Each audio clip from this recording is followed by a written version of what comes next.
Welcome back to the channel. My name is Thomas Fletcher, and I'm the host of both the LCSW Network and the Military Social Work Network. If you're new to my channels, please do me a favor by smashing that like button, by subscribing to the channels, and by sharing this video with your social work colleagues and friends. The purpose of both of these channels is to create a community of hope and support, where social workers can come for relevant news, information, and inspiration. Well, welcome back to Ask a Military Social Worker. So I got a question recently from a viewer asking, a very good question. I've never had this question asked before. So the question is, if I have a history of mental illness and receiving mental health treatment, does that disqualify me from serving as a uniformed social worker in the Army or in the military?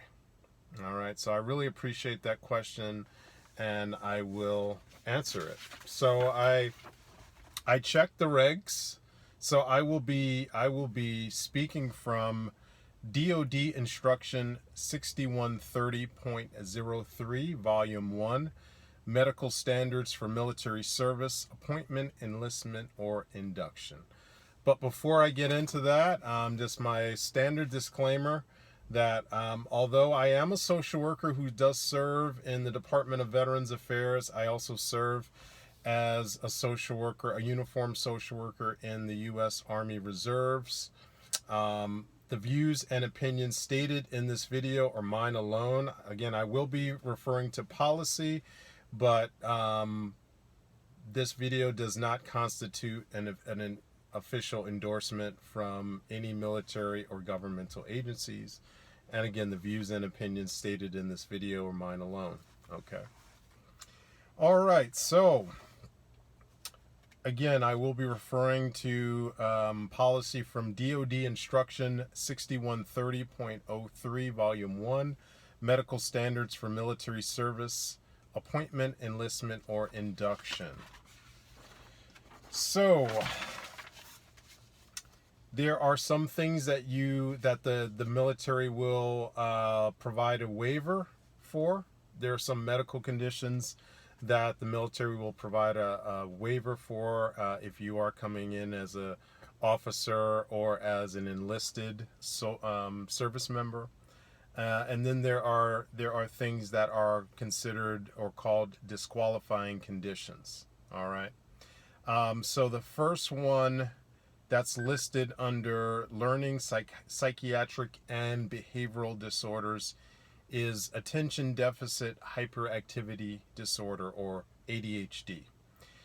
So it says here, attention deficit hyperactivity disorder if with 1, a recommended or prescribed individualized education program, 504 plan, or work accommodations after the 14th birthday.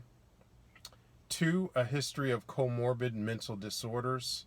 3, prescribed medication in the previous 24 months. Or 4, documentation of adverse academic, occupational, or work performance. And they also go into history of learning disorders after 14th birthday, including but not limited to dyslexia, if any of the following apply. Number 1, again, with a recommended or prescribed individualized education program. Number 2, with a history of comorbid mental disorders. Number 3, documentation of adverse academic, occupational, or work performance. Another disqualified condition is the autism spectrum disorders.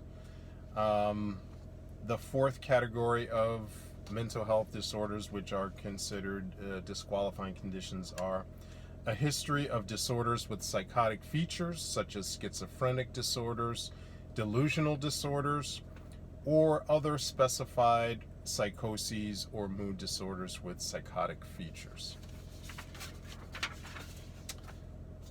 Next category is a history of bipolar and related disorders.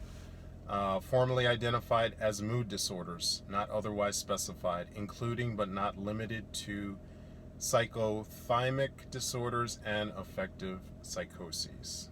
Okay.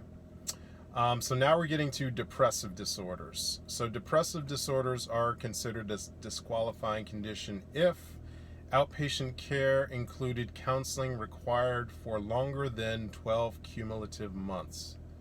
So if you received outpatient care, including counseling, for longer than 12 months combined, or the symptoms or treatment within the previous 36 months, the applicant required any inpatient treatment in a hospital or residential facility, any recurrence or any suicidality in accordance with paragraph 6.28, section M. All right, so here's some additional disqualifying conditions. History of a single adjustment disorder if treated or symptomatic within the previous 6 months, or any history of chronic lasting longer than 6 months or recurrent episodes of adjustment disorders. History of conduct disorders, oppositional defiance disorders, and other behavior disorders.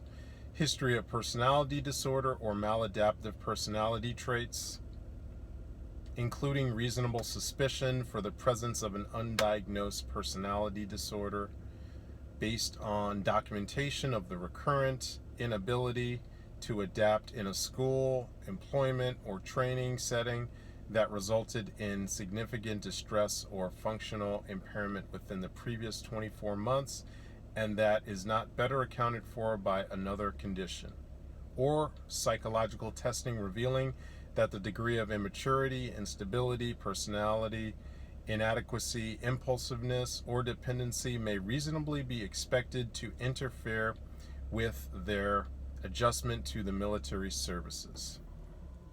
Okay.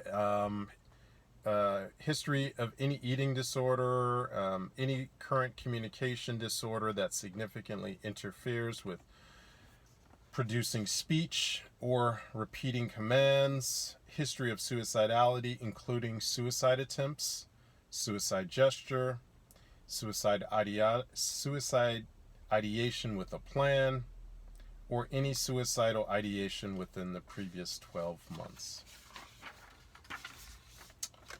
History of self-harm that is endorsed, documented, or otherwise clinically suspected based on scarring. History of obsessive-compulsive or related disorders. History of trauma or stressor-related disorders, including but not limited to post-traumatic stress disorder. History of anxiety disorders if outpatient care, including counseling, was required for longer than 12 months, 12 cumulative months. Symptomatic or treatment within the previous 36 months. The applicant required any inpatient treatment in a hospital or residential facility. Any recurrence, any suicidality. Okay, so some other conditions that are considered disqualifying conditions are dissociative disorders. They used to be called multiple personality, but now we call them dissociative identity disorders. History of somatic symptoms and related disorders. History of gender dysphoria if symptomatic within the previous 18 months or associated with comorbid mental health disorders. History of paraphilic disorders. Any history of substance-related and addictive disorders, except using caffeine or tobacco. History of prescription with psychotropic medications within the previous 36 months, unless a shorter period is authorized in another standard. History of other mental disorders that may reasonably be expected to interfere with or prevent satisfactory performance of military duty. Prior psychiatric hospitalization for any cause. All right, so these are the standards for enlistment, appointment, or induction in the U.S. military at this time. I do wanna say though, if you are a social worker or if you're in school now, if you're in MSW school, and you really want to work with military service members, and you have any of these conditions that I read in the standards here, I would strongly encourage you to consider a career in the Department of Veterans Affairs. The Department of Veterans Affairs does not have these same standards for social workers. Okay, of